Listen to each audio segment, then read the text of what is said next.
What it is going on, guys? Welcome to the SmackDown Live review. And this is the end of WrestleMania weekend, so to speak. It is now over. WrestleMania is in the books for another year, and we have to wait a whole nother year before we do these shenanigans again. Let's talk about SmackDown then. I'll go through the review in a relatively quick fashion. I'm trying to speed up the reviews. It'll probably only last this week, but I think, you know, by the end of SmackDown, it's the right time to stop. We don't want to overdo it. That's why I'm not watching NXT. I'm not watching 205 Live. Because I don't want to overdo it. You know, we had, 7 hours of wrestling on Sunday. We then had 3 hours last night. And then another 2 hours. That's, 12 hours worth that we've watched over the last few days. It's enough. And you don't want to overdo it. So I think we're all kind of glad that we've got a bit of a break until next week when the Superstar Shake-Up happens. And that's why WrestleMania really is now all but forgotten, and we head and we start to think about Backlash and Payback and that Superstar Shake-Up that's going to be going on next week. I'll have an exclusive video regarding that topic, the Superstar Shake-Up, me talking about who I think should be moving from what brand to the other. I believe that they'll probably, the way I'm going to work it, I don't exactly know how, and if more details come out, then I'll obviously change it, but I'll probably do 5 male superstars trade, so we'll do a SmackDown for a Raw for SmackDown 5 times, and we'll do, say, 2 tag teams, 2 women's, and we'll be done with it. So that's what I'm planning to do. You guys can get involved by talking about my options as well as giving your own. So look for that video. Probably going to be coming out around about Friday. Bit of a busy day tomorrow, but then Friday should be okay. What day is it today? Is it Wednesday? I think it's Wednesday. It's Wednesday. Chelsea playing tonight against Man City. Big game. If we lose, we're comfortable at the moment. 7 points clear. Should have been 10. We lost at the weekend. Completely and utterly embarrassing. Played fantastically. If we lose today, we could effectively be 4 points behind. And although 4 points ahead, but only 4 points behind, it feels like that.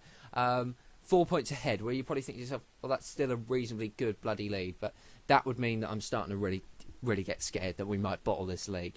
However, we could win the game tonight, and if results go away, be 10 points clear, and I think that would all but wrap up the Premier League.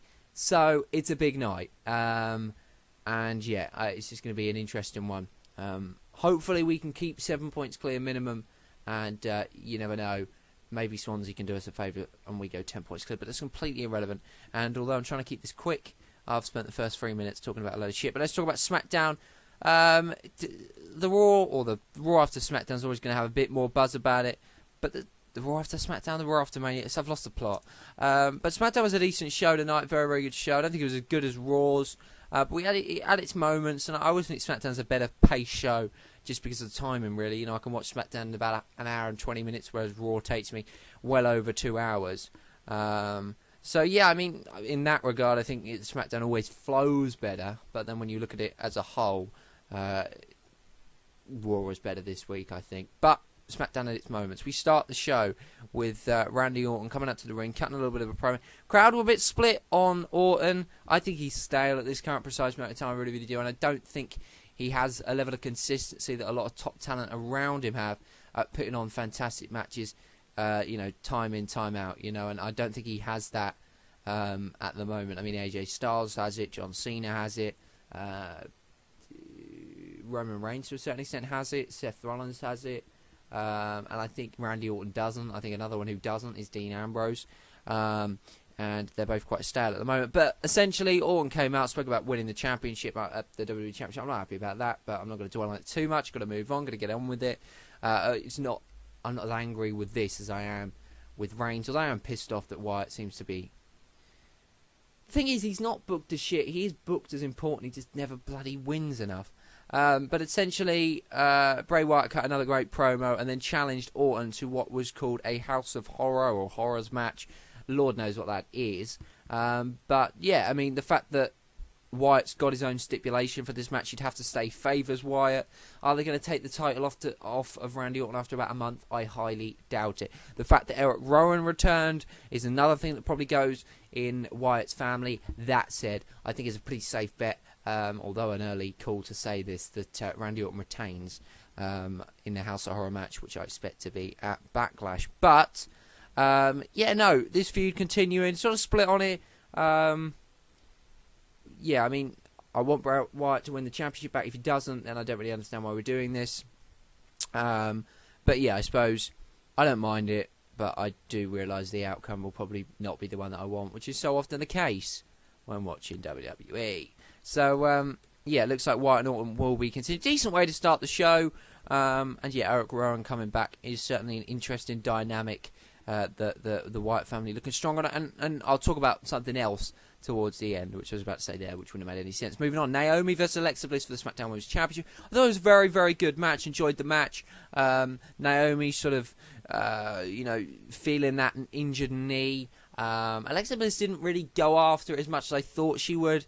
That's as she still did go after it, but it was certainly causing Naomi some problems, but she did enough to get the victory against Alexa Bliss. A clean victory, which is decent. I mean, Alexa Bliss, two title reigns and very few clean wins in that title reign. It just made her title reigns look very, very weak. Naomi, on the other hand, starts this reign with a win, and yeah, I think that's always a good thing. And yeah, she can move on. I don't know who she's going to be facing now, whether she goes back to Alexa Bliss or whether the Superstar Shake-Up shakes things up. I would hope it will. Maybe we get a Charlotte on SmackDown and we get a Charlotte and Naomi. I don't know. It's very difficult to sort of predict what's going to happen because obviously we don't know who's going where. So I don't want to say something and it doesn't make any sense. It's like, well, I'm a bit sceptical on the whole Braun Lesnar thing because I think Braun Strowman is going to SmackDown Live. So yeah, not bad at all. Bleacher Report giving it a B. I'm starting to lose my patience with Bleacher Report. I don't know what they're talking about half the time. Kurt Hawkins versus Ty Dillinger. Very, very good to see Ty Dillinger in a WWE ring. Now, if you don't watch NXT, you probably don't know that Ty Dillinger doesn't win that often on NXT. So I'm a little bit sceptical as to what they'll do with him. I hope he doesn't become another Tyler Breeze, Bo Dallas, who's kind of starts off okay and then just sort of fades away. I mean, I like them both, but they have faded away. So I hope Ty Dillinger's not that. I think he's a good top sort of. He could be a mid-card to top talent, but I think if he can settle into the mid-card, that wouldn't be too bad at all. And maybe a feud with a Dolph Ziggler or something like that wouldn't be a bad option. Maybe chasing after the Intercontinental Championship wouldn't be a bad option as well once the whole Dean Ambrose Baron Corbin thing's finished. But yeah, gets a win and a dominant win over Kurt Hawkins, which granted doesn't mean a lot, but it is over a guy on the main roster. So yeah, Ty Dillinger getting the win. Lovely to see Ty Dillinger, the perfect 10 on SmackDown. It looks as if he will be on SmackDown Live, and he's kind of a typical SmackDown talent, in my opinion. And you probably think, what the fuck does that mean? But I can't really explain it. It's just like, I just think of some people as certain brands, like Nakamura is SmackDown, Miz, SmackDown, Strowman, SmackDown. I know he's on Raw, but SmackDown. Seth Rollins, to a certain extent, SmackDown. Ambrose is more of a Raw talent, in my opinion. Styles is Raw for me, although he's done very, very well on SmackDown. Cena's Raw. Orton's Raw. I don't know. Maybe that's just me. I don't know. We then get the Miz coming out, and but Bleacher Report giving this a B. I mean, honest to God, I'm sick of fucking twats. They really are. Anyway, the Miz and Maurice, basically did the whole John Cena, Nikki Bella thing again, but this time coming out to the ring and telling us that John Cena and Nikki Bella aren't going to be around, which we already knew.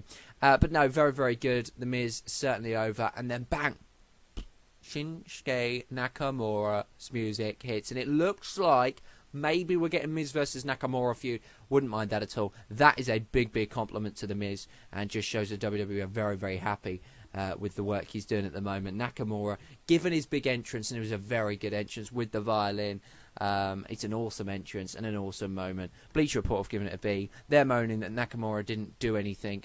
For me, he didn't need to. This was his moment. This was a moment. We don't need to see him kicking and saying anything yet. This was the first night, and this is what it's all about. And I just pray to God The Miz doesn't go to fucking Raw, because that would really piss me off. But yeah, not too bad at all. Moving on, Dean Ambrose versus Baron Corbin in a street fight, and I can't lie, I do agree with Bleacher Report here. Their first line is, this match This was a match these two should have had at WrestleMania. I echo that sentiment. This is the match that should have happened at WrestleMania, and it would have been a good match, and who knows, may have even stolen the show on the grandest stage of all if they've added a few more elements to it. The title wasn't a stake for me because they wanted to give Corbin a win and then have him have a reason to face Ambrose again for the title. But I kind of think this kind of suggests that maybe Ambrose will retain their title again. That for me is stupid. That for me is piss fucking poor. But the match was great. Corbin looks great. Ambrose was in his element in this match. Corbin more than held his own. Great match. Great ending. Corbin gets the win. You know I'm a big fan of Corbin. By the end of the year, I'm still quite confident this man will be champion of WWE in regards to World Heavyweight Champion. I realise I didn't say any of that correctly, but a very good match of the night on SmackDown. I think it's Shane McMahon come out. He spoke about the Superstar Shake-Up, then spoke a little bit about AJ Styles. AJ Styles came out, shook the hands of Shane McMahon. Both of them show a bit of respect to each other. Styles, with the last laugh, turning around, looking like he was going to punch Shane McMahon. Didn't. That guy's awesome. Didn't mind this segment. Show respect. Some people, at the end of the day, I think it comes down to, did you like the Shane versus AJ feud? If you didn't like the Shane AJ feud, you would have hated this segment. If you enjoyed the Shane versus AJ feud, this would have been a decent way to end the feud and a nice little segment. Both of them showing their respect to each other. AJ Styles getting the last laugh at Mania and getting the last laugh on SmackDown. He is going to Monday Night Raw. Moving on, Eric Rowan and Bray Wyatt versus Randy Orton and Luke Harper in the main event. This was a decent tag team match, sort of SmackDown quality tag team match. The ending kind of annoyed me because, again, Wyatt and Thingy losing, but I suppose it's faces. Everyone goes home happy, but everyone goes home sad because this is the SmackDown after Mania, and they kind of want the heels to win. So, yeah, anyway, Rowan fed. But I think what they try and do is... I just said Rowan fed, which I realised that made no sense. What they're trying to do is show Randy Orton's in the head of Bray Wyatt. Bray Wyatt's he's struggling. His mind games, his tricks aren't working. I think they'll play on that quite a lot. And Wyatt and Rowan getting the loss. Harper and Randy Orton getting the win. Maybe we see these guys pair off. Obviously, we know Orton and Wyatt will do, but will we see Rowan versus Harper? It's not a match I don't want to see. It's a feud that I always think they should have done, even 2 years ago at Survivor Series, and they kind of did, but in the six-man... I can't remember. Basically, Team Authority versus Team Cena shenanigans when Sting debuted. So, yeah, maybe they do, maybe they don't. But a decent way to end a decent show, and SmackDown Live is done. WrestleMania weekend is done, and we now turn our attentions to the Superstar Shake-Up. Which superstars are going to go where? And who is going to leave their lasting impression on the show? WrestleMania weekend is over. The dead man has retired. And for that, I think he deserves the last word. Undertaker is finished. And what a career the greatest of all time has had. SmackDown was his home. And it seems fitting that WrestleMania weekend, everything that is to do with The Undertaker ends with SmackDown Live. Thanks for watching. I'll see you next time. The dead man. Retire in peace.